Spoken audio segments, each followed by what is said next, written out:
DD India's Akshay Dongre joins us on this story. Akshay, how dangerous could these US Navy battleships prove in the region?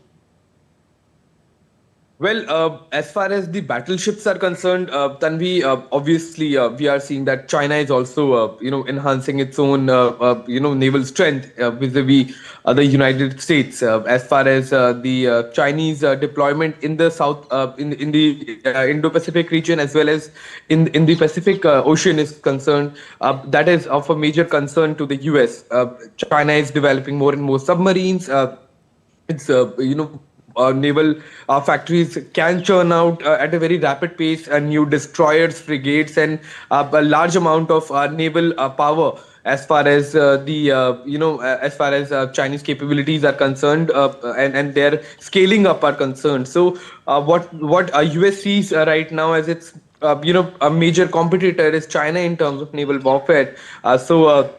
And it's but natural that there would be a time when US will start to realize that the kind of strategic advantage it had with the kind of aircraft carriers it had, it is going down quite rapidly, and that's perhaps the reason why Donald Trump has announced this Golden Fleet, and they are going to they're going to be quite lethal as far as the technology is concerned, because US still remains one of the most important and one of the most powerful country when it comes to naval firepower, with its over 10 nuclear powered aircraft carriers, large fleet of submarines, large fleet of fighter jets that can be operated from these aircraft carrier, including the F-35 variant of fifth generation fighters. So it is still a worthy naval power when it comes to the top position is concerned, but it is going to lose its position fast if it doesn't act soon.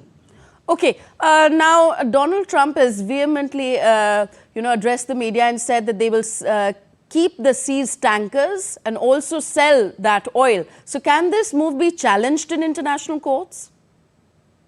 Well, if you're talking about the second issue, that is the seizing of the Venezuelan tankers here, then obviously, what we are getting to know is that US is trying to seize a third tanker from Venezuela, and that can definitely be challenged in the international court. However, the biggest problem is that whether the other countries, the allies of Venezuela, are going to voice their opinion soon, because what we are hearing is that one of the tankers that has been tracked is also of a Chinese company that was getting oil from Venezuela.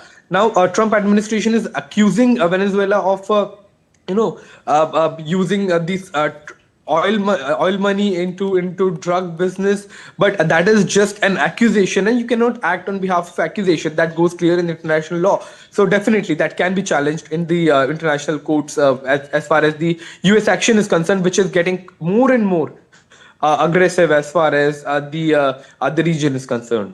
All right, thank you very much, Akshay Dongre, for reporting on this story.